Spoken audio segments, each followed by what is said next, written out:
दुर्योधन ने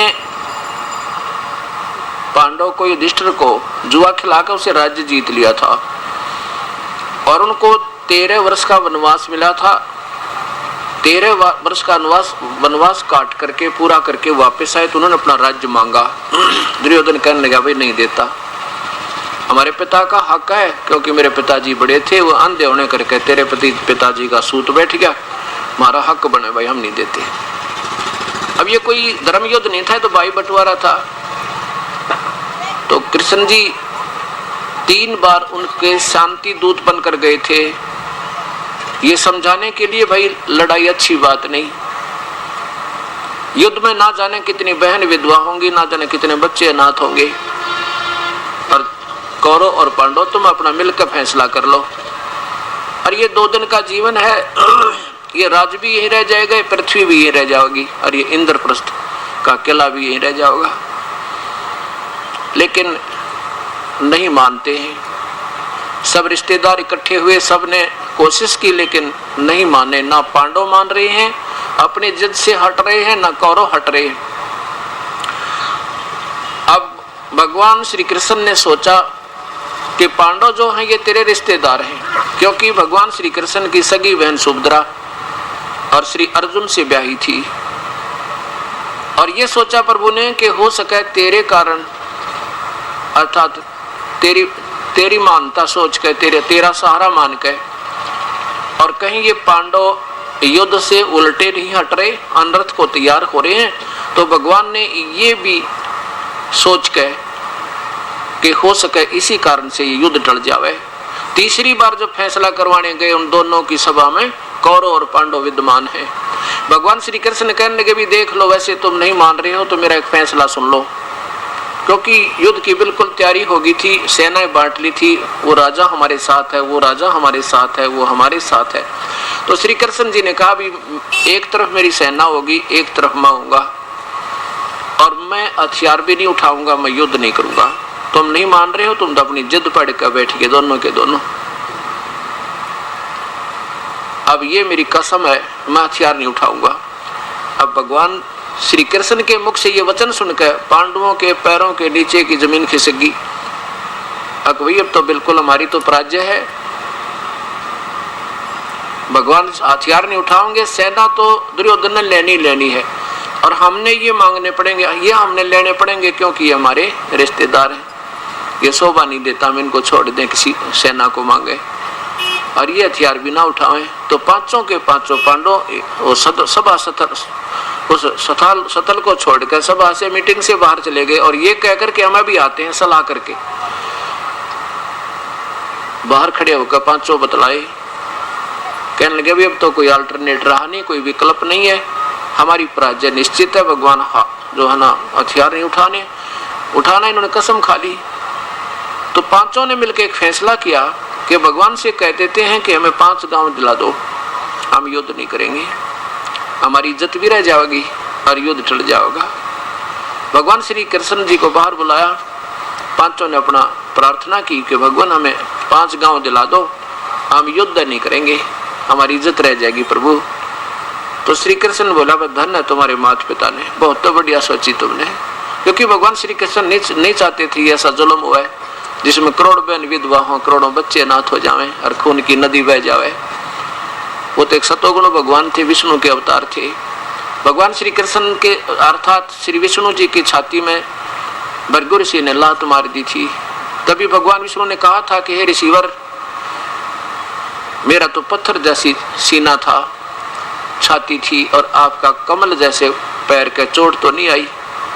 यानी इतनी पुण्यात्मा, इतने यानी सहनशील और सतोगुण, युद्ध के विपरीत। नहीं तो भगवान कृष्ण चाहते तो टुकड़े टुकड़े कर देते उस भृगु ऋषि के, 1 मिनट में सुदर्शन चक्र करते। नहीं, वो युद्ध चाहते ही नहीं थे, वो तो बहुत भी नम्र आत्मा है। अब वही श्री कृष्ण बनकर आए हुए थे। अब अंदर पांडव की कौरव बैठे थे अकेले सभा में।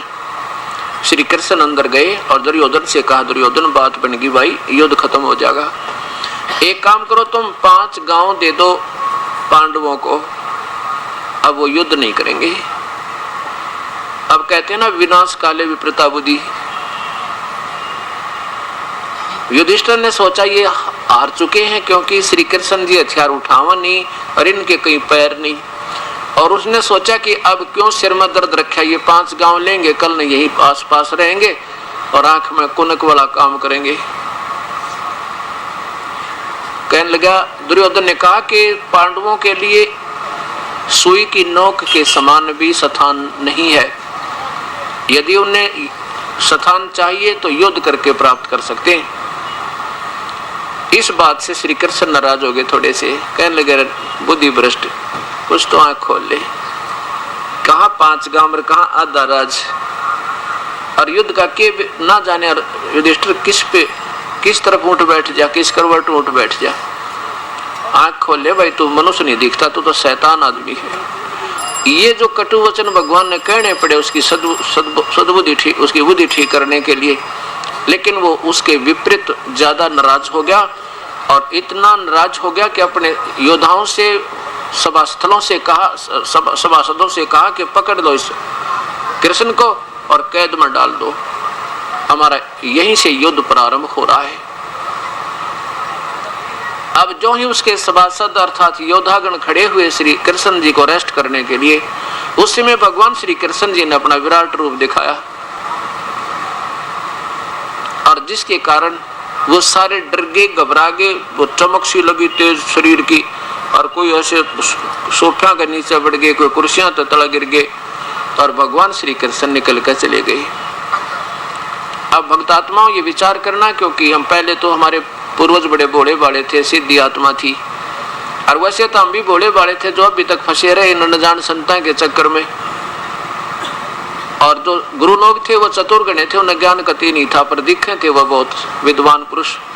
और जैसे अधूरी अटकलों पे हमें अटका दिया, हम सारे अटके पड़े, फिर वो परंपरा पड़ेगी, फिर उसमें कोई सोचने की शक्ति रही ना हमारे में कि सभी एक जैसी बातें बता रहे, फिर शंका कहाँ। ये तो रजा कबीर परमेश्वर की उस आप मालिक की हुई है इस दास के ऊपर, ये सत्यान भर दिया इस दास के अंदर अपनी कृपा से, उन्हीं की रजा से ये दास बोल रहा, नहीं तो जीव के बस का ये सत्यान सामने लाना। इतने भरे हुए समुद्रों में से ये सदग्रंथ समुद्र है चारों धर्मों के, इन समुद्रों से रतन निकालना, इन सदग्रंथों से ये सत्ज्ञान निकालना। ज्ञान तो सारा ही सत्य है, पर हमने जो चाहिए था, जैसे मंथन करते हैं ना दूध का, फिर घी बन जा, तो ये घी बना दिया मालिक ने, जो आपके सामने आप पुण्यात्माओं के लिए मालिक ने मेहनत करवाई इस दास से। और सद्बुद्धि और सहयोग हमेशा पल पल उनका साथ है। अविचार करना कि जब गीता जी का ज्ञान दिया जा रहा था और अर्जुन युद्ध करने से मना कर देता है, तो इस काल ने ज्योत निरंजन ब्रह्म ने अपना स्वरूप दिखाया, वो विराट रूप दिखाया। अब ये ज्योत निरंजन कौन है? ये काल है, 21 ब्रह्मांड का ये मालिक है। इसको श्राप लगा हुआ 1 लाख मानव शरीर प्राणी का आहार करने का, जिसके कारण ये अनर्थ करवाता है। जब इसने देखा कि अर्जुन तो अब श्री कृष्ण तो युद्ध नहीं करवाएगा, अर्जुन ने मना कर दिया है, और श्री कृष्ण तो कह देगा चल भाई अर्जुन, धन है तेरे माता पिता ने, अब भी अनर्थ टाल दिया तूने, कुछ भी नहीं बिगड़ा है और चल वापस। उसी समय वो 21वें ब्रह्मांड से चलकर वो काल, वो ज्योत निरंजन उस शरीर श्री कृष्ण जी के शरीर में एज ए घोस्ट प्रेत की तरह प्रवेश कर गया। और श्री कृष्ण जी ने तो गीता का एक शब्द भी नहीं बोल रखा, अब आपके सामने प्रमाण होगा। जैसे प्रेत आत्मा दूसरे के शरीर में प्रवेश कर जाती है, फिर वो प्रेत आत्मा बोलती रहती है। जैसे वह शाम ने वह गाली दे थी बेबे खड़ी खड़ी, वह लड़की नहीं बोल रही थी, उस प्रेत बोल रही थी। और जब वो निकल गई उसमें, तो उस लड़की ने कुछ भी ना पता, मालूम नहीं क्या कहा मैंने, और वो ऐसी गालियां दे रही थी जैसे वही बोल रही हो, स्वयं ऐसी लग रही जैसे लड़की ही बोल रही हो, लेकिन उसके अंदर बोल हुआ भूत नहीं रही थी। ऐसे वो काल प्रवेश कर गया, 21वें ब्रह्मांड से आके एक सूक्ष्म शरीर बना सकते हैं ये देव लोग। इनमें एक सिद्धि होती है, एक सिद्धि बहुचोल्लेदार है, एक सिद्धि लघु दीर्घ हो जाई, लघु बिल्कुल छोटा सा और दीर्घ जैसे विराट रूप दिखा दे। तो वो प्रेतवत काल जो है श्री कृष्ण में प्रवेश कर गया था और लगे था जैसे कृष्ण जी बोल रहा, शरीर उसका बोल रहा था, लेकिन बोल रहा था काल। अब यहाँ जो गीता जी में बोलते समय जो विराट रूप दिखाया वो तो काल ने दिखाया, और जो कौरवों की सभा में विराट रूप दिखाया वो श्री कृष्ण जी ने दिखाया। एक सिद्धि होती है जिसमें अब आपको मैं 2 मिनट में विराट रूप दिखा दूं, आपका ही आपके शरीर से बाहर निकाल के दिखा दूं, 2 सेकंड मतलब 1 मिनट से ज्यादा नहीं लगे, लेकिन वो अपनी कमाई के आधार पर, जिसमें जितनी भक्ति कमाई या शक्ति होगी उतना ही उसका चमक होगी, उतना ही उसका तेज नजर आएगा बाहर। तो ऐसे श्री कृष्ण जी ने भी विराट रूप दिखाया था और फिर काल ने अपना न्यारा दिखाया। अब देखिएगा, इस ज्योत निरंजन की 1000 भुजा है, काल की, ब्रह्म की, और ब्रह्मा विष्णु महेश की 4 भुजाएं हैं, और ब्रह्मा विष्णु महेश की माता है शेरा वाली, इसकी 8 भुजाएं हैं। और इसी काल को सदाशिव, परमशिव या महाशिव आदि नाम से जाना जाता है। महाब्रह्मा महाविष्णु रूप से इसी को जाना जाता है। अब सबसे पहले देखिएगा 11वें अध्याय का 32वें श्लोक में ये स्वयं कहता है, मैं काल हूं अर्जुन और सबको खाने के लिए आया हूं।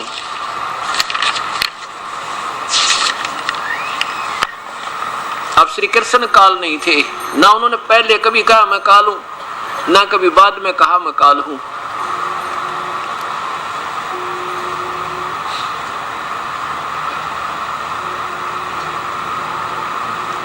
ये है श्रीमद् भगवत गीता, गीता प्रेस गोरखपुर से प्रकाशित, अध्याय नंबर 11 का और मंत्र नंबर 32 देखो। क्या बताया कि लोकों का नाश करने वाला मैं बड़ा हुआ काल हूं। अब साथ में मैंने थोड़ी संस्कृत भी देखनी होगी, क्योंकि इन महापुरुषों ने जो टीका किया है इनकी सोच पूरी नहीं थी, इनको ज्ञान संपूर्ण ना होने से इन्होंने अपने हिसाब से कुछ न कुछ घटा और बढ़ा के बातें कही है। अब काल है, सीधा संस्कृत देखिए, काल है, काल माने काल हूं, और इस समय इन लोकों का को नष्ट करने के लिए प्रवृत्त हुआ हूं। जो प्रतिपक्ष की सेनाओं में सथित योद्धा लोग हैं वो तेरे बिना भी, अर्थात तू ना लड़ेगा तो भी मार डालूंगा, तेरे बिना भी नहीं रहेंगे, अर्थात तेरे युद्ध ना करने से भी मारे जाएंगे। अब देखो, कहता मैं अब प्रवृत्त हुआ हूं, तो श्री कृष्ण जी तो पहले ही बैठे थे। अब आगे देखो, अब 46 में देखो कि अर्जुन आंखों देखा बता रहा है भगवान ए सहस्राबा हो, सहस्रबाहु माने 1000 भुजा के भगवान अपने उसी रूप में आ जा। 11वें अध्याय का और नीचे देख 46वें श्लोक में, मैं वैसे ही आपको मुकुट धारण किए हुए गदा और चक्र हाथ में लिए हुए देखना चाहता हूं। हे विश्वरूप, ये सहस्रबाहु, सहस्रबाहु माने 1000 भुजा के भगवान। अब इनकी नहीं समझ में आई तो सहस्रबाहु लिख कर छोड़ दिया, बस के गोलमोल रहे आ रहे, ना किसी की समझ में आवे ना पूछे।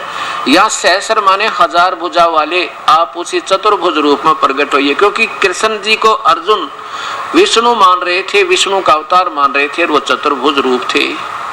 आगे देखिए 47 में क्या बताते हैं कि हे अर्जुन, युग काल बोला, ज्योत निरंजन श्री कृष्ण के शरीर में बोल रहा है कि ये अनुग्रह पूर्वक मैंने अपनी योग शक्ति से के प्रभाव से ये मेरा परम तेजो में और सबका आदि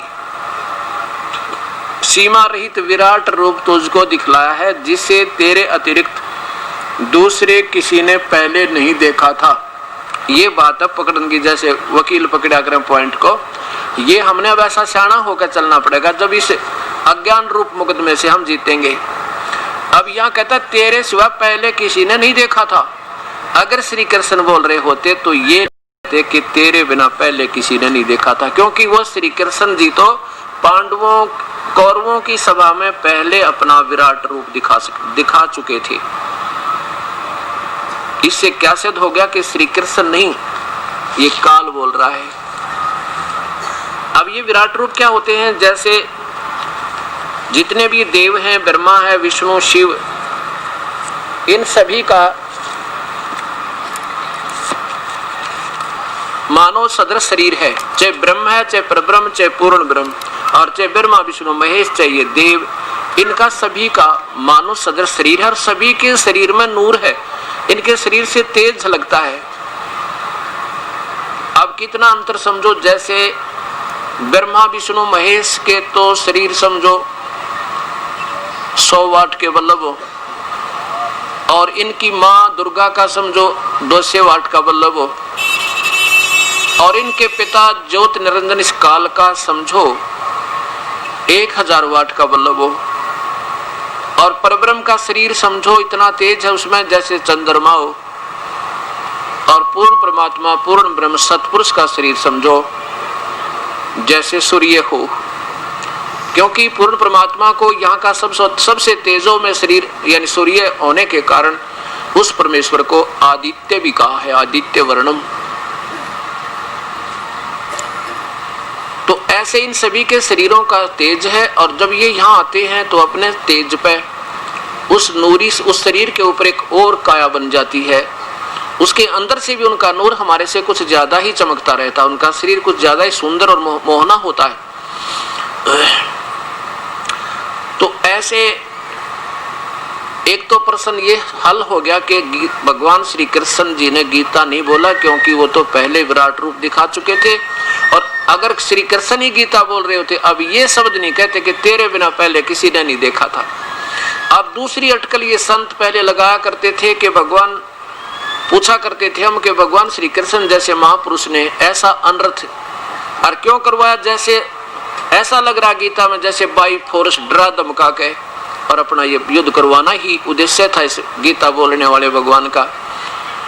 तो ऐसा क्यों किया भगवान ने? ऐसा जब हम प्रश्न करते थे तो वो संत क्या कहा करते कि भाई श्री अर्जुन जो है अपने अक्षत्रिय धर्म को भूल रहा था, और अक्षत्रिय जो है ये कर्तव्य प्राण नहीं रहते, ये कर्तव्य से विमुख हो जाते तो अक्षत्रिय निअक्षत्रिय हो जाते। भगवान ने अर्जुन को अक्षत्रिय धर्म पालन करना सिखाया था, इसलिए युद्ध करवाया है। या कोई बात हुई? ऐसा जुल्म करवा करके एक धर्म पालन करवाना भगवान सिखाते, और जबकि भगवान श्री कृष्ण स्वयं अक्षत्रिय थे, उन्होंने भी अपने अक्षत्रिय धर्म को भूला दिया था, करोड़ों बहनों को विधवा होने से बचा दिया था। कैसे कि जब उनके मामा कंस का वध कर दिया था, हो गया था, श्री कृष्ण जी ने उस कंस का वध कर दिया था, उसके बाद उनके अपने नाना जी श्री अग्रसेन जी को मथुरा की राजगद्दी पर विराजमान कर दिया। श्री अग्रसेन जी वृद्ध बहुत हो गए थे, उन्हें कहा बेटा कृष्ण, क्योंकि उनके देवते थे ये, कि बेटा तुम आप ही संभालो इस राजकाज को, मेरे बस का नहीं है। उस समय श्री कृष्ण जी मथुरा की राजगद्दी पर विराजमान हो चुके थे। उसी समय नारद जी आए, उसने आकर बताया कि भगवान यहाँ एक गुफा है, और उस गुफा में काल्यवन मुचकंद नाम का एक राक्षस राजा सोया पड़ा है। वो 6 महीने जागता है, 6 महीने सोता है। जब सोता है तो खराटे भरता रहता है, और उसको सोते समय कोई जगा दे अधूरी नींद में तो उसकी आंखों से अग्निबाण छूटते हैं और सामने वाले का तुरंत वध हो जाता है। ऐसा कहकर नारद जी चले गए। कुछ ही दिनों के बाद एक काल्यवन नाम के राजा ने 18 करोड़ सेना लेकर और मथुरा पर चढ़ाई कर दी युद्ध करने के लिए। दोनों सेनाएं आमने सामने खड़ी होगी, भगवान श्री कृष्ण की और साथ में काल्यवन की। अब भगवान श्री कृष्ण ने देखा कि ये तो न जाने कितनी 18 करोड़ सेना, और हमारी सेना भी कम है, और दूसरे भाई युद्ध ना हो तो अच्छा है, क्यों ना इस राक्षस का वध और दूसरे तरीके से करवा दो जिससे ये अनर्थ यानी इतना जुल्म बच जाए। ये उद्देश्य रखकर भगवान श्री कृष्ण ने काल्यवन को ललकारा के नीचे उतरो, आओ मेरे साथ पहले मल्ल युद्ध करे। अब काल्यवन नीचे उतरा और श्री कृष्ण युद्ध छोड़कर भाग लिए। अक्षत्रिय होते हुए अक्षत्रिय धर्म को नहीं ध्यान रखा उन्होंने। उनका उद्देश्य ये था कि ये जुल्म ना होए, ना जाने कितनी बहन विधवा होंगी, कितने सैनिक वीरगति को प्राप्त हो जाएंगे, और फिर इस राज को, उस जहर को, उस खून को हम खाएंगे, मान लिया विजय भी हो गया था। तो इस उद्देश्य से भगवान अपना क्षत्रिय धर्म भूलकर युद्ध छोड़कर भाग गए। उसके बाद उनको रण छोड़ भगवान कहने लगे। और जाकर के उस गुफा में प्रवेश करके जिसमें वो मुचकंद राजा सोया पड़ा था और पीछे से काल्यवन उनके दौड़ ही रहा था उनको पकड़ने के लिए, मारने के लिए। भगवान ने आगे जाकर क्या देखा श्री कृष्ण ने कि पहले चादर रखा करते हमारे पूर्वज अलग से, उस पीतांबर को भगवान श्री कृष्ण ने जाकर सोए हुए मुचकंद के ऊपर उड़ा दिया। अब काल्यवन पीछे भागा भागा जा रहा था और श्री कृष्ण आगे उस गुफा में कंदरा में गहरा जाकर छुप गए। अब जो ही काल्यवन ने देखा कि श्री कृष्ण यहाँ आके छुप कर सो गया है, देख इसने सोचा अब तुझे कौन देखता होगा। काल्यवन ने मुचकंद को श्री कृष्ण मान के और पकड़ कर उसकी टांग ऐसे मरोड़ दी, उसके पैर को ऐसे पकड़ कर ऐसे मरोड़ा और मुचकंद की आंखें खुली यानी निद्रा भंग हुई। और फिर आंखें खुली तो कच्ची निंद्रा उठने उसके आंखों से अग्निबाण छूटे और काल्यवन की मृत्यु होगी। अब श्री कृष्ण ने पकड़ कर काल्यवन की वो एक पैर एक हाथ घसीट कर कुत्ते की तरह उनकी सेना के सामने पटक दिया। अब उसमें राजा की मृत्यु सेना की हार होती थी। अब वो सैनिक जो है उन्होंने अपने हथियार नीचे कर लिए और अपनी हार स्वीकार करके अपने राजा के शव को उठाकर चलते हुए कहने लगे, कृष्ण होशियार हो ले, अभी हम नया राजा नियुक्त कर आएंगे और 1 महीने के अंदर अंदर तेरे को फिर ललकारा है, हम फिर आएंगे तेरे साथ युद्ध करेंगे, तुझे छोड़ेंगे नहीं। अब भगवान श्री कृष्ण ने सोचा तो पागल कुत्ता में आ गया मैं, कभी जरासिंह लड़ने आता है, कभी शिशुपाल लड़ाई करता है, कभी चानौर मारने आता है, कभी केसी के माध्यम से वध करवाया जा रहा है और कभी काल्यवन आ रहा है। तो भगवान ने सोचा भी राड से बाढ़ अच्छी। उसी समय विश्वकर्मा को जी को बुला करके और कहा, विश्वकर्मा एक ऐसा स्थान ढूंढ ले जिसमें केवल एक गेट हो और चारों 3 तरफ पानी हो, ताकि मैं अपनी सेना को एक गेट पर रख कर एक द्वार पर रख कर और ताकि आने वालों का भी सामना करूं। और यहाँ से इतनी दूर बना दे कि बहुत दूर यहाँ से जाते जाते ये वो भी थक ले, ये सेना भूखी मर ले रास्ते में। तो विश्वकर्मा ने एक टापू देखा जिसको बाद में द्वारका नाम से कहा जाने लगा, द्वारिका, एक द्वार वाली नगरी। तो भगवान ने अपनी सारी सेना को उस एक द्वार पर खड़ा किया और फिर सारी अपने सब व्यादों को वहां ले गए, मथुरा कति खाली करके जहां पर ये मुक्ति ढूंढते अंडे घूम रहे हैं कल उसमें मथुरा में। भगवान तो उस अक्षेत्र को त्याग कर चले गए थे, तो वहां रहने लगे। अब कहने का भाव ये है कि अक्षत्रिय धर्म वाली बात भी नहीं जची अब कि अर्जुन को केवल क्षत्रिय धर्म याद दिलाने के लिए ऐसा जुल्म करवाया हो भगवान श्री कृष्ण ने, बिल्कुल नहीं। अब फिर क्या होता है कि युद्ध समाप्त हो जाता है, पांडव विजयी होते हैं, कौरवों की पराजय हो जाती है, विनाश को प्राप्त हो जाते हैं। भगवान श्री कृष्ण युधिष्ठिर को राजगद्दी पर बैठाकर और द्वारका जाने की तैयारी करते हैं। तो सभी वहां पांडव आदि ने मिलकर एक अपनी सलाह की, क्योंकि भगवान श्री कृष्ण पांडव के और यादव के धार्मिक गुरु भी थे, धार्मिक गुरु। क्योंकि द्रोणाचार्य जो है ये हथियार थुर सिखाया करता, चलाने चुलाने और साथ में और आध्यात्मिक गुरु श्री कृष्ण जी थे। तो सबने मिलकर एक सलाह की कि भगवान अभी वापस जाने वाले द्वारका, इनसे क्यों ना एक सत्संग करवा लें और इनके द्वारा बताए गए विचारधाराओं से अपने जीवन को सफल करेंगे, इनके गाइडलाइन पर हम चलकर अपना जीवन सफल करेंगे। ये सब ने मिलकर एक अर्ज की कि हे भगवान, हमारी एक प्रार्थना है आपसे, आप द्वारका जा रहे हो, हम एक सत्संग फरमा के जाइए। श्री कृष्ण जी ने उनकी प्रार्थना स्वीकार की, स्थान समय और तिथि निहित कर दी। उसी निश्चित तिथि को उस निश्चित स्थान और समय पर श्रोतागण अपना स्थान ग्रहण कर रहे हैं। भगवान श्री कृष्ण और अर्जुन आसपास घूम रहे हैं आजू बाजू में और इंतजार कर रहे हैं कि युद्ध का समय पूरा, सत्संग का समय हो और हम सत्संग करें।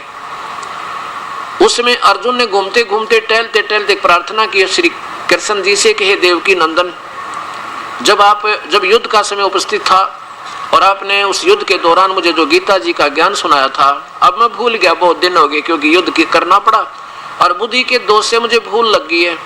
आज मुझे वो गीता का ज्ञान फिर सुनाना प्रभु, ज्यों कहते हो एक अक्षर की भी भूल ना हो मेरी, उसको सुनने के लिए आत्मा तड़फ रही है। श्री कृष्ण जी क्या कहते हैं कि अर्जुन तू बहुत निकम्मा आदमी रहे, तेरी बुद्धि अच्छी नहीं लगती मुझे, तू नेक आत्मा नहीं है, तू श्रद्धाहीन है, तूने उस ज्ञान को याद क्यों नहीं रखा। और स्वयं कहते हैं मुझे तो कुछ याद नहीं भाई, मैं पूरा नहीं बता सकता। अब विचार करना पुण्यात्माओं, ये दास सत्संग कर रहा है और आप सुन रहे हो। इस 4 दिन के सत्संग में आप 30% याद नहीं रख सकते जो पहली बार सुनेगा, और मुझसे कभी सुन लेना, उसी से मैं सुना दूंगा। और यदि मेरे अंदर कोई प्रेत बोल रहा होगा तो मैं फिर ये कहूंगा कि मुझे तो याद नहीं और तुमने क्यों नहीं याद रखा। मैं आपको कहूं कि तुमने ये सत्संग याद नहीं रखा और स्वयं कहूं मुझे अब ज्ञान नहीं पूरा, तो इससे क्या सिद्ध होगा कि मैं नहीं बोल रहा था, मेरे अंदर कोई भूत बोल रहा था। इसी प्रकार भगवान श्री कृष्ण के वचन अर्जुन के प्रति देखिए। और ये ऐसे नहीं कोई वैसे दंत कथा नहीं है, ये पवित्र शास्त्र आज से 55 वर्ष पूर्व के रचित हैं और इनके सबके रचयिता भी एक ही हैं, श्री वेद व्यास जी। पवित्र 4 वेद, पवित्र गीता जी और पवित्र महाभारत, पवित्र सुधा सागर 18 पुराण, ये सभी श्री वेद व्यास जी द्वारा रचित है। और देखिए गीता प्रेस गोरखपुर से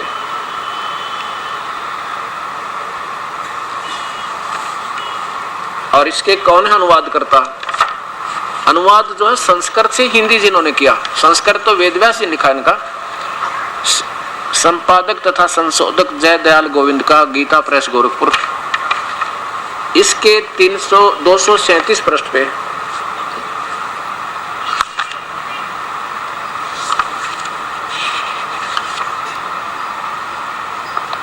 637 पृष्ठ पे देखिएगा।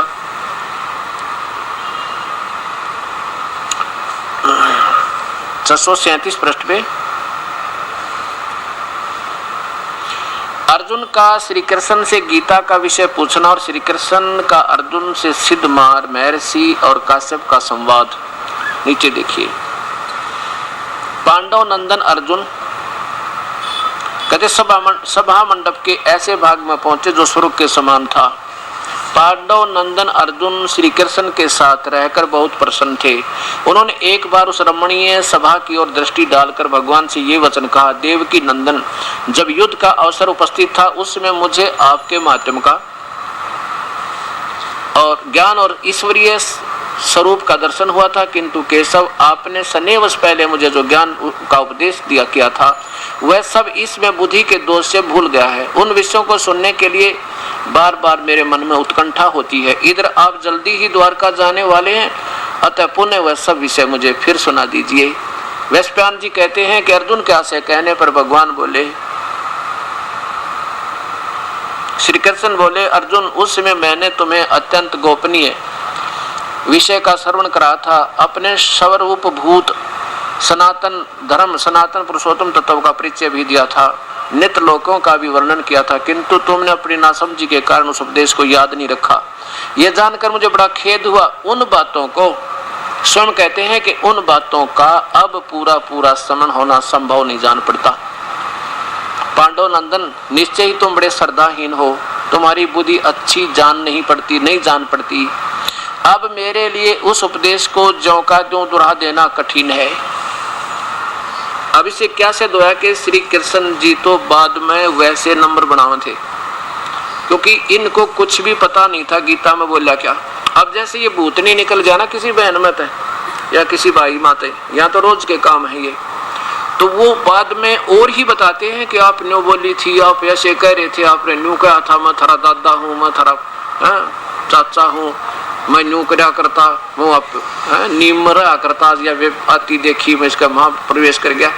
फिर वो पीछे सुनकर वो भी बोल देगा जी मैं ऐसे एक दिन न्यू बोली थी, एक दिन न्यू बोली थी, मैं न्यू बोला था। तो वो स्वयं नहीं बोल रहा था, श्री कृष्ण नहीं बोल रहा था, वो काल बोल रहा था जो भूत की तरह उसमें प्रवेश कर गया, जिसने ये जुल्म करवा दिया। अब और विचार देखो, अब उस समय तो गीता केवल बोला गया था और उसके कब से कई वर्ष के बाद वेद व्यास जी ने इस गीता जी को ज्यों का त्यों लिपिबद्ध कर दिया, जो आज हमारे पास उपलब्ध है। फिर वही काल, वही ज्योति निरंजन, वो ब्रह्म उस वेद व्यास के शरीर में प्रवेश करके और इस निर्मल शास्त्र का ज्यों का त्यों फिर लिखवा दिया और अपना उसके शरीर मत निकल गया। फिर वेद व्यास को पता नहीं, इसने फट सुनावर अर्थ नहीं आए। अब विचार करना, ऐसे ही ये ज्योति निरंजन ने सबसे पहले जब ये सृष्टि रची गई थी, चारों वेदों को अपने अंदर से, जैसे कंप्यूटर होता है ऐसे हमारे अंदर सबके ये ज्ञान फीड है और युगों युगों का फीड है। पर वो कंप्यूटर आपका काम करना बंद कर गया क्योंकि आपके उसके अंदर घनी वीकनेस, कमजोरियां आ चुकी हैं, लेकिन मैटर अब भी अंदर है आपके सबके। और जब ये भक्ति से ठीक हो जाता तो फिर जैसे तुलसीदास जी ने हजारों वर्ष पहले की, लाखों वर्ष पहले की रामायण फिर ज्यों की त्यों सुना दी, ये अंदर फीड होता है कईयों के, और फिर वो काल आकर के ऐसा काम कर जाता है। तो श्री इस ज्योति निरंजन ने अपने अंदर से श्वास के माध्यम से वेदों को, चारों वेदों को समुद्र में प्रवेश कर दिया। ब्रह्मा ने वेद पढ़े और अंदर बैठ कर ज्ञान भी उसी काल ने समझाया। उसके बाद क्या होता है कि प्राकृतिक उथल पुथल में, सतयुग के प्रारंभ में ये वेद, फिर ये काल ज्योति निरंजन ब्रह्म एक एक ऋषि में प्रवेश करके, एक ऋषि में प्रवेश कर गया कि वेद लिखवा, आप अंदर बोल के और आप ही लिखवा देता है, आप ही अंदर प्रवेश कर जाता है और उस लिखने के बाद उस ऋषि को मालूम नहीं तूने क्या लिखा था। ऐसे चारों ऋषियों में प्रेत की तरफ प्रवेश करके चारों वेद लिखवा दिए। ये काल का खेल है। अब ये क्या सिद्ध हो गया कि गीता जी श्री कृष्ण जी ने नहीं बोला, ये तो काल ने बोला। अब ये काल कौन है? ये काल जो है ये ब्रह्मा विष्णु महेश का पिता है। इसको काल क्यों कहते हैं और ये काल नाम क्यों पड़ा और हम इस काल के जाल में क्यों फंसे? इन सब का एक बहुत लंबा विवरण बनता है। इसके लिए एक 10 मिनट की यह कथा सुनाऊंगा आपको, और ये 10 मिनट की कथा जो सुनेगा पहली बार ये सोचेगा कि ये तो महाराज जी ने अपनी दंत कथा बना के और बच्चों वाली कहानी सुनाने लग गया। हम आए थे सत्संग सुनन, लेकिन ये बच्चों वाली कहानी नहीं होगी। पहली बार सुनोगे क्योंकि आपको ऐसा लगेगा जैसे एक वैसे ही कहीं की ईंट कहीं का रोड़ा जोड़कर कथा सुना रहे। और जब आपके सामने दास पेश करेगा ये सब प्रमाण तथ्य, आप दांतों तले उंगली दबाओगे को होए भगवान, ये सारा अपने शास्त्रों में प्रमाण और हम इनसे दूर रहे।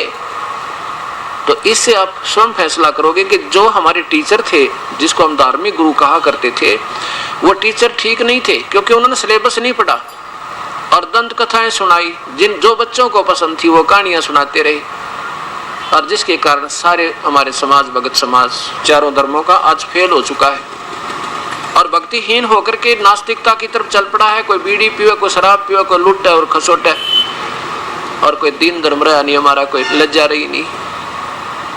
क्योंकि जिस उद्देश्य लेकर के इन संतों के पास हम गए थे, ना ज्ञान पाया ना समाधान पाया, और जिसके कारण आज सारा भगत समाज विपरीत दशा पाक है। और ज्यों का त्यों पहले से घट गई, इनकी जो भावना कम होगी, बड़ी नहीं है आपकी। अब इसका कारण आपके समझ में आओगा। पहले हम सभी आत्मा कहाँ थी? हम सतलोक रहा करते थे। सतलोक, सतलोक किसे कहते हैं? वो अमर लोक, वो सतलोक, अविनाशी शाश्वतम स्थानम रत धाम, जो कभी विनाश में नहीं आता। हम वहां रहा करते थे और हमारा शरीर मानव जैसा है वहां पे। इस अपने शरीर के अंदर हमारा वास्तविक शरीर है एक, लेकिन वो इतना फ्लेक्सिबल है कि बहुत, उसको चाहे अणु जैसा कोई जीव हो उसमें भी डाल दे तो भी वो शरीर इतना ही हो जाता है। और जब इससे ये निकल जाएगा, इसके ऊपर 4-5 आवरण डालकर इस ज्योति निरंजन हमारा वास्तविक स्वरूप बुला रखा है। जब इससे ऊपर से निकल जाएंगे चारों के चारों, पांचों जो इतने ऊपर कवर चढ़ा रखे हैं, तो ये ज्यों का त्यों स्प्रिंग की तरह उसी तरह मानव शरीर है हमारा। और हमारे आत्मा का जो शरीर है मानव सदृश है, और इसमें 16 सूर्य जितना तेज है। इतना नूर है अपना, इतना प्यारा है। सूर्य में जैसे रोशनी ना हो पर तेज हो, ऐसा समझो। तो हम कहाँ रहा करते? सतलोक में। और सतलोक से ऊपर 3 लोक और हैं, अलख लोक, अगम लोक और फिर अनामी लोक। हम सबसे ऊपर वाले अनामी लोक में रहा करते थे हम सभी आत्माएं। और कहाँ रहते थे? परमात्मा के शरीर में। उस परमेश्वर का वास्तविक नाम कबीर देव है। कबीर देव माने कबीर परमेश्वर है। अब जैसे आज के युग में तो इस बात को स्वीकार करने को तैयार हैं कि हमारे शरीर में अरबों और खरबों की संख्या में जीवाणु रहते हैं, और वो ऐसी आत्मा है जो कभी मनुष्य शरीर भी धारण करेंगी, और आज हमारे शरीर में विद्यमान है। ब्लड में बैक्टीरिया, थूक में बैक्टीरिया, और एक एक के बताते हैं कि 1 ग्राम में इतने लाख हो तो बढ़िया, नहीं तो फिर वो जीवाणु ठीक नहीं, उसका शरीर स्वस्थ नहीं। ऐसे तो हम परमात्मा पूर्ण ब्रह्म सतपुरुष अकाल मूर्त के शरीर के अंदर सभी आत्मा थी। उसमें हमें कोई दुख नहीं था, उसमें कोई कष्ट नहीं था, क्योंकि जैसे ही आत्मा हमारे अंदर रहती है, जो जीवाणु है हमारे अंदर, वो बिल्कुल ऐसे रहते हैं जैसे हमारे बाल बच्चे हैं। जैसे चींटियां के बिल में ना जाने को इतनी चींटियां होती हैं और ये इसमें मस्ती मारते रहते हैं, ऐसे हम रहा करते थे। वो परमात्मा स्वयं उस अनामी लोक से बाहर प्रकट हुआ और नीचे के 3 लोकों की रचना और की। अनामी लोक पहले से विद्यमान था। नीचे के 3 लोक आगम लोक, अलख लोक और नीचे का फिर सतलोक, ये तीनों की रचना शब्द से कर दी।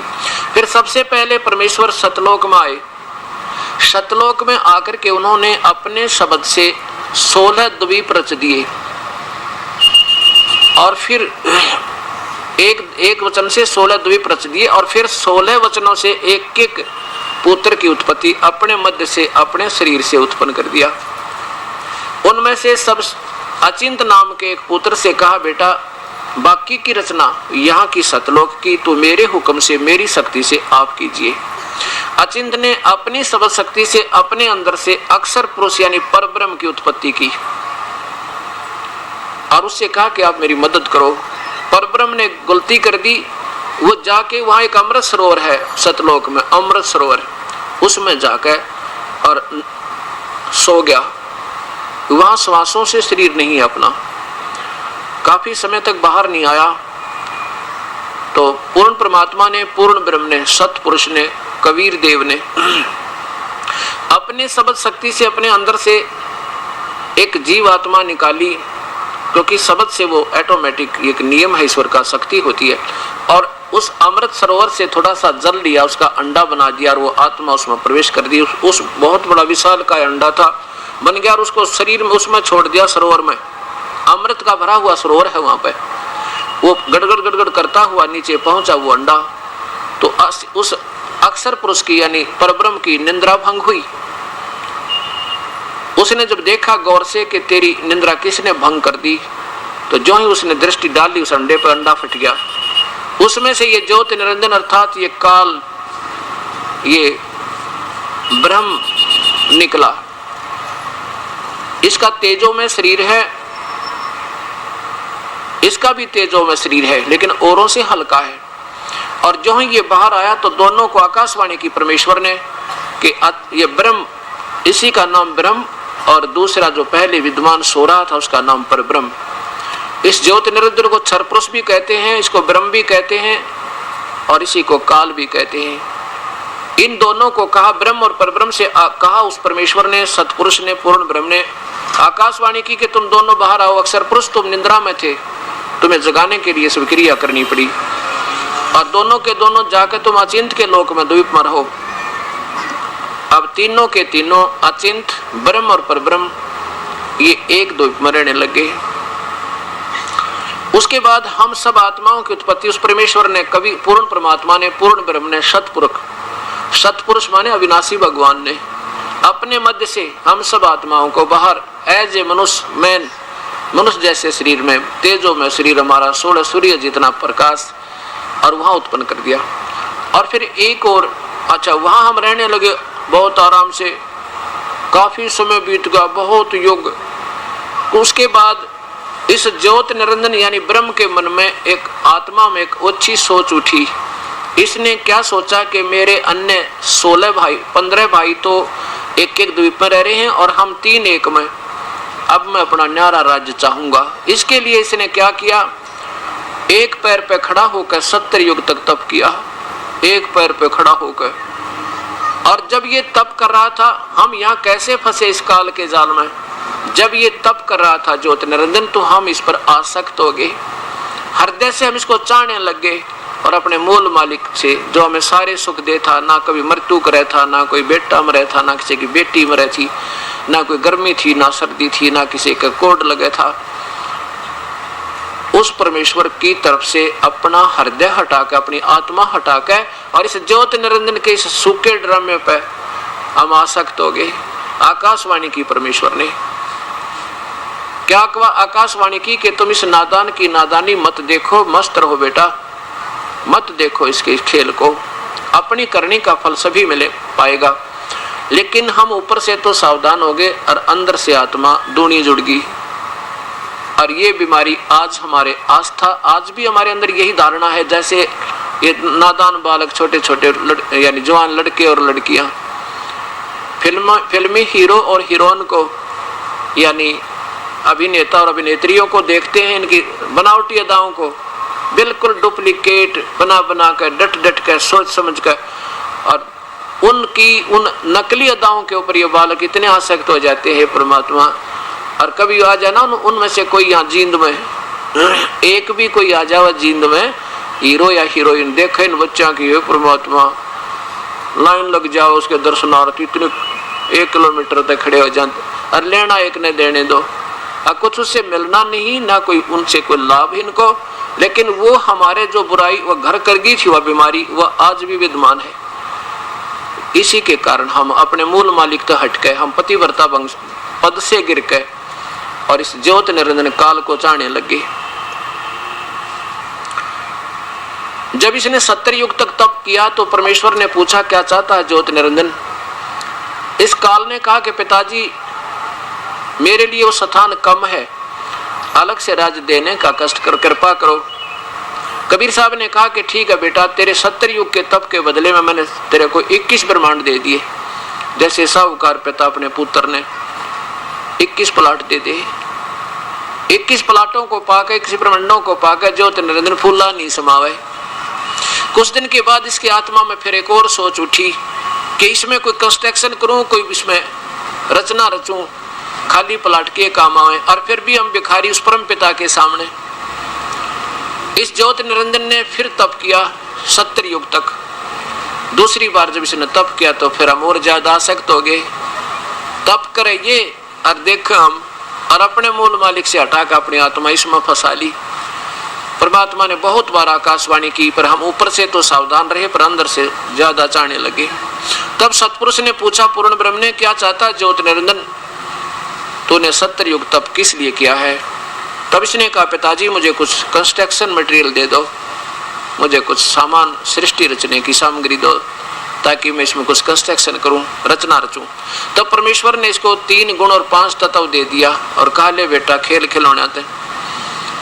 इसने फिर अपनी छोटी मोटी रचना करके फिर इसने सोचा इसमें तो भाई अकेले का मन नहीं लगता, कुछ जीव और चाहिए। 64 युग तप इसने फिर किया।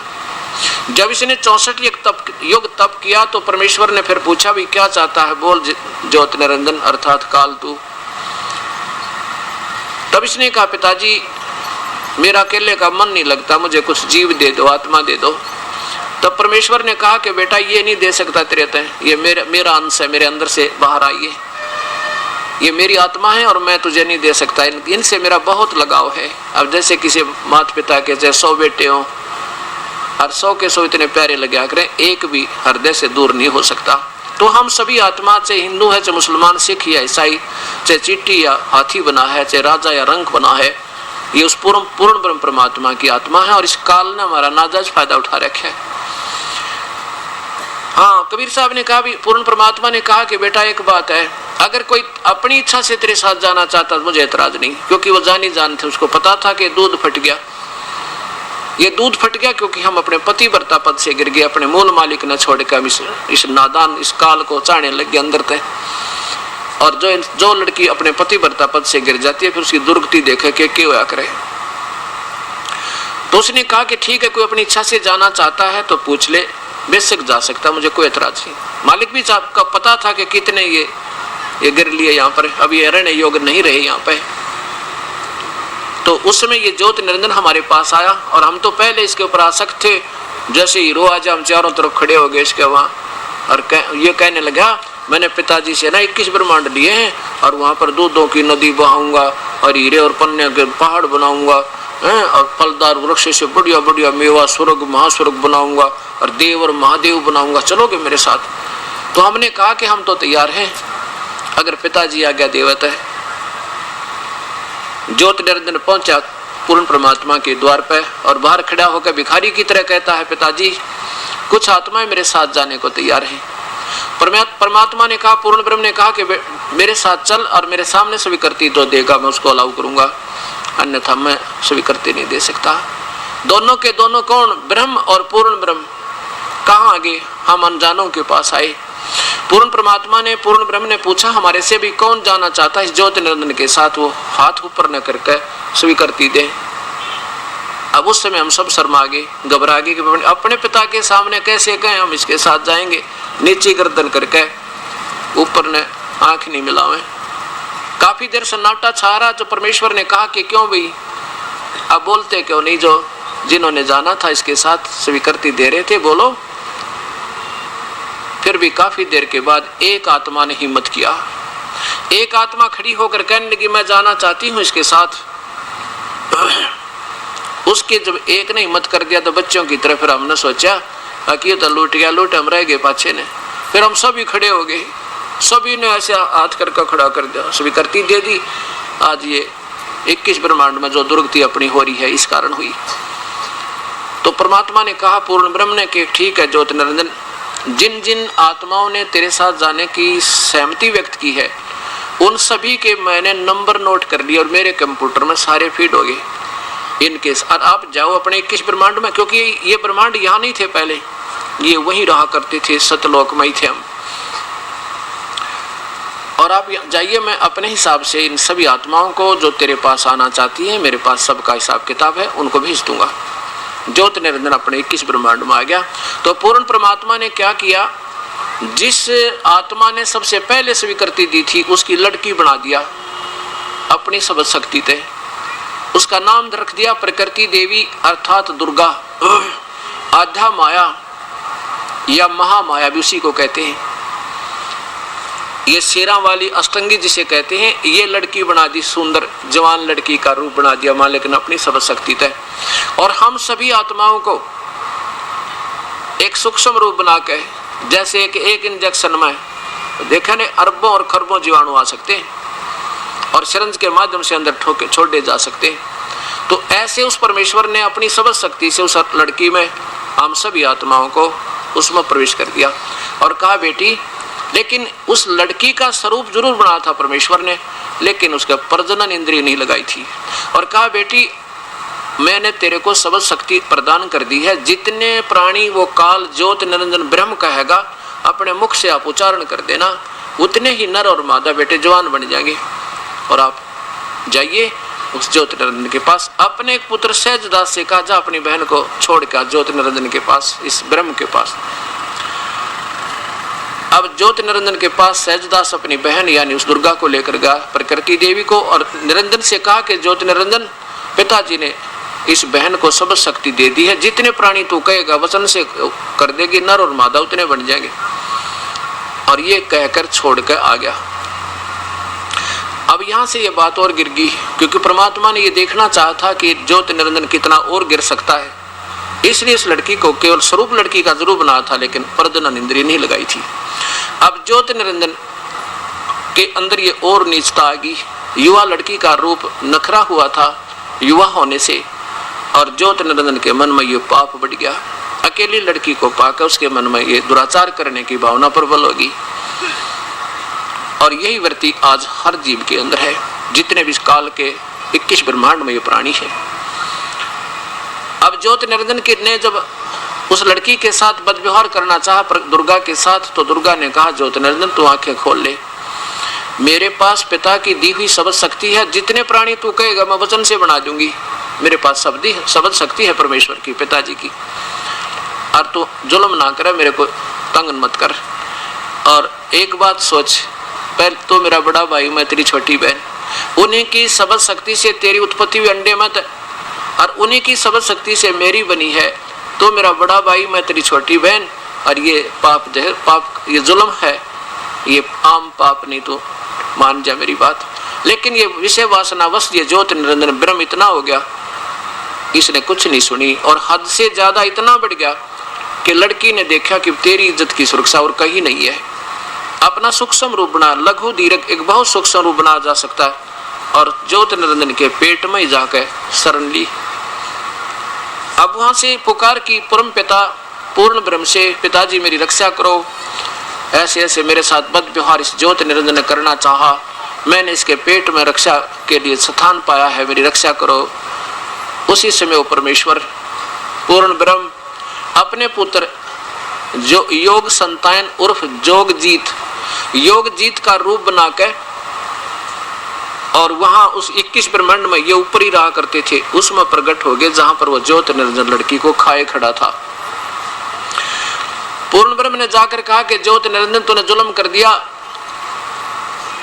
और अब आज से भविष्यवाणी आगे की कथा सुन ले, तेरे साथ क्या बनेगी। आज से तेरा नाम काल होगा, क्योंकि तूने लड़की को के साथ बद व्यवहार किया, इसको हड़प लिया। और दूसरा, आज के बाद तुम यहाँ नहीं रहोगे, अपना 21 ब्रह्मांड लेकर चला जाए यहाँ से 16 संकोश की दूरी पर। और लड़की को, दुर्गा को उसके पेट से बाहर निकाल दिया, किसके, इस काल से। इसी को सदाशिव महाशिव आगे कहने लगे, महाविष्णु महाब्रह्मा, इसी के नाम पर अभी बताऊंगा आपको।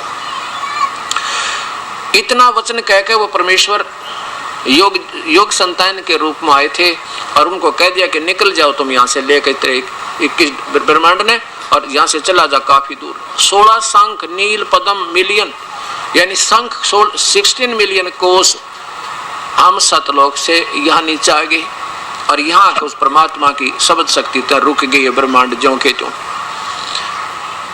अब ज्योति निरंजन ने उस लड़की के साथ फिर बदव्यवहार करना चाहा। अब दुर्गा ने फिर कहा कि ज्योति निरंजन तू आंख खोल ले, पहले तो तू मेरा बड़ा भाई, मैं तेरी छोटी बहन, और फिर तू, अब मैं तेरे पेट से निकल कर आई तेरी बेटी होगी। यानी यहाँ तक भी ना कि दुर्गा ने कि शायद ये इसी से गलानी हो जाए पाप आत्मा ने, लेकिन ये ज्योति निरंजन बिल्कुल नहीं माना, और विषय वासना वश होकर इतना अंधा हो गया, कहने लगा कि मुझे जो सजा मिलनी थी मिल गई, अब मेरा और कौन के बिगाड़ेगा, इससे ज्यादा और क्या सजा होगी, मुझे देश निकालना मिल गया। अब फिर क्या किया इसने, ज्योति निरंजन यानी ब्रह्म ने इस दुर्गा के साथ बाई फोर्स जबरदस्ती शादी की। और फिर इसने क्या क्या रचना रची हुई है, ये देखिएगा। ये एक ब्रह्मांड का चित्र देखो। अब भक्त आत्माओं, पुण्यात्माओं के आपका सौभाग्य है कि परमेश्वर ने यह सत्य ज्ञान आपके पास भेजा। अभी तक जितने भी संत या महापुरुष उस परम पिता ने छोड़ के, और जिनको उनके साक्षात दर्शन है, उनको त्याग कर ABC नहीं जानते, इस सारे ज्ञान की सिर्फ दंत कथा बनाकर हमारे साथ एक जीवन के साथ खिलवाड़ कर रहे हैं आपके साथ। ये है एक ब्रह्मांड, इसी को एक ब्रह्मांड कहो, चाहे अंड कहो, चाहे पिंड कहो, क्योंकि शरीर में भी केवल एक ब्रह्मांड का चित्र अंदर कमलों के माध्यम से, जैसे चैनल हुआ करना टीवी में, ऐसे हम अंदर जाकर के देख सकते हैं, लेकिन एक ब्रह्मांड से बाहर कुछ नहीं देख सकते। अब यहाँ क्या एक ब्रह्मांड है, इसमें ये विष्णु का लोक, ये श्री ब्रह्मा का लोक, श्री शिव का लोक, ये इस ज्योति निरंजन काल के पुत्र हैं। दुर्गा और इसके संयोग से इनकी उत्पत्ति हुई है, और ये तीनों के तीनों इन तीन लोकों पर, स्वर्ग पृथ्वी लोक, स्वर्ग लोक और ये पाताल लोक के प्रभु हैं, एक एक विभाग के। इनकी उत्पत्ति कैसे हुई, इसमें इन्होंने एक ब्रह्म लोक बना रखा है, ये काल ने, यहाँ ब्रह्म लोक है, एक ब्रह्मांड में एक ब्रह्म लोक बनाया है। इस ब्रह्मलोक में यहाँ एक महास्वर्ग बनाया है, महास्वर्ग इस पहाड़ के आगे, और इसी में एक नकली सतलोक, नकली अलखलोक, नकली अगमलोक और नकली अनामी लोक की भी रचना जीवों को धोखा देने के लिए बना रखी है। और इसके बाद फिर ये दुर्गा का अलग से भी ब्रह्मलोक में एक स्थान है। और ये ये सतोगुण प्रधान क्षेत्र है, ये तमोगुण प्रधान क्षेत्र है और ये रजोगुण प्रधान क्षेत्र। इसने अपनी सूझबूझ तो बनाया। अब जैसे एक मकान में 3 कमरे हों और एक कमरे में तो शहीदों की, देशभक्तों के चित्र लगे हों, जल्दी लगा, एक कमरे में तो शहीदों के चित्र लगे हों और देशभक्तों के, जब हम जितनी देर भी उन चित्रों को देखकर उस कमरे में रहेंगे तो हमारा शरीर एकदम जो है, खून जो है एकदम जो है गर्म हो जाएगा और देशभक्ति की लहर शरीर में अब फैली रहेगी।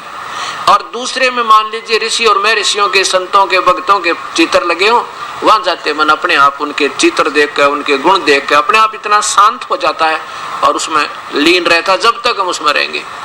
और तीसरे में लग रहे अश्लील चित्र जैसे अर्धनग्न इन हीरो और हीरोइनों के, बकवादियों के, तो उसमें जाने के बाद ये मन उल्टी सोचे जागा, सोच ही नहीं सकता।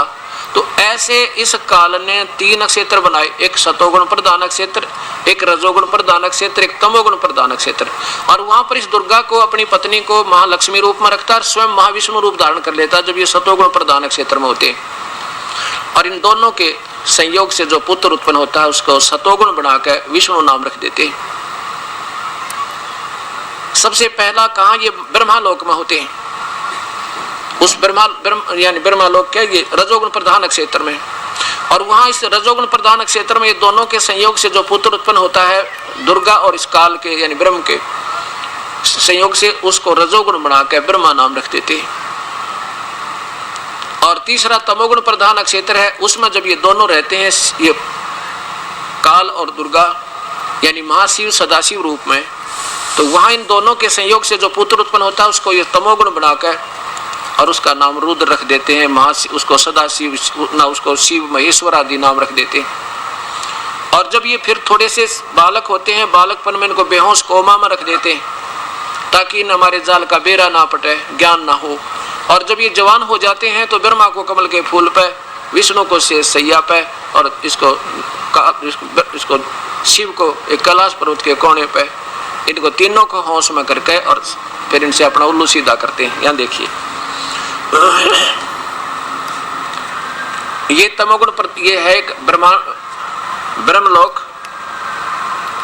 इसमें ये काल जो है स्वयं महाविष्णु रूप में, चतुर्भुज रूप महाविष्णु रूप में धारण कर लेता है, दुर्गा को मां लक्ष्मी रूप में रखता है। यह दोनों के संयोग से जो पुत्र उत्पन्न होता है उसका नाम विष्णु और सतोगुण बना देते हैं।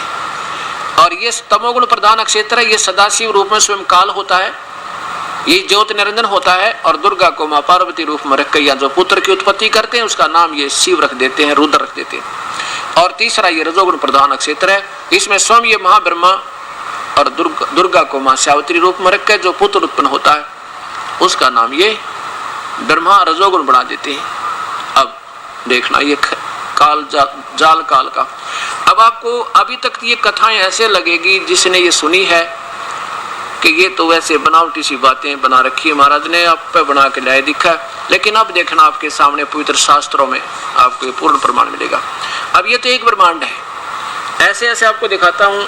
ये 21 ब्रह्मांड है इस काल के, ये देखो ये 21 ब्रह्मांड है इस काल के। और ये नहीं आपको गीता जी में, चारों पवित्र वेदों में ये पूरा प्रमाण मिलेगा। ये ज्यों के तो ब्रह्मांडों का चित्र हम जिक्र और ज्यों की तो कहानी आपको मिलेगी। ये जो ब्रह्मांड आपने भी देखा पूरा ब्रह्मांड जिसमें ब्रह्मलोक भी आ गया, ब्रह्मा विष्णु महेश के लोक भी आ गए, सब कुछ आ गया, तो ये एक ब्रह्मांड है। और ऐसे 5 ब्रह्मांडों का ग्रुप बनाकर इसने एक महाब्रह्मांड बना रखा। ये सारा महाब्रह्मांड है। ऐसे ऐसे 4 महाब्रह्मांडों में ये 20 ब्रह्मांड रोक रखे। इसके बाद इस काल ने इसके चारों तरफ फिर एक ऐसा खाली स्थान बहुत वो कॉम्प्लेक्स बना रखा है। इसको सबको ये इलिप्टिकल शेप अंडाकार में बंद किया हुआ है। इसके बाद ये एक महाब्रह्मांड के तुल ये सारा स्थान लेकर एक ब्रह्मांड यहाँ रचा इसने। इसने यहाँ भी सतलोक, नकली अलखलोक, नकली अगमलोक और डुप्लीकेट नामीलोक की रचना धोखा देने के लिए की हुई है। और इधर इसने ये 12 अचिंत भक्तों के स्थान, ये वो पुण्य आत्मा है, ऋषि लोग जो काफी युगों से सदभक्ति करते आ रहे थे वेदों अनुसार, फिर उनको यहाँ सेलेक्ट कर लिया 12 और उन दूतों को अब कलयुग में भेज दिया गलत ज्ञान प्रचार करने के लिए। ये है तो पुण्यात्मा, युगों युग के पुण्य संग्रह इनके साथ है। और अब इस काल ने कलयुग में भेज दिया इन 12 को कि जाके गलत मार्गदर्शन करो और इनको महिमा उल्टी सुल्टी शास्त्र के विरुद्ध साधना बताओ और गलत नाम देके और इनको मेरे मुख में रखना, क्योंकि काल को मालूम था कि इस कलयुग में ये कबीर परमात्मा इन जीवों को बाहर निकालने की चेष्टा करेगा। अब ये 21 ब्रह्मांड देखो, ये ज्योत निरंजन के, और अब देखो कुल मालिक की कुल रचना। ओए होए, ये देखिए, ये तो आपने देखा 21 ब्रह्मांड अभी काल के ज्योति निरंजन के, और ये है ये तो ब्रह्म के, और ये पर ब्रह्म के 7 शंख ब्रह्मांड, नील पद्म शंख 7 मिलियन। ये छोटी छोटी टिक्की दिखे समझो ये एक ब्रह्मांड है, ये 7 मिलियन 7 शंख ब्रह्मांड। और ये देखो असंख्य इन्फिनिटी, ये सारे इधर उधर और इंक्लूडिंग दिस, इनका कुल मालिक ये परमेश्वर है। ये ईश है, ये ईश्वर है, ये परमेश्वर है, ये ब्रह्म है, ये परब्रह्म है, ये पूर्ण ब्रह्म है।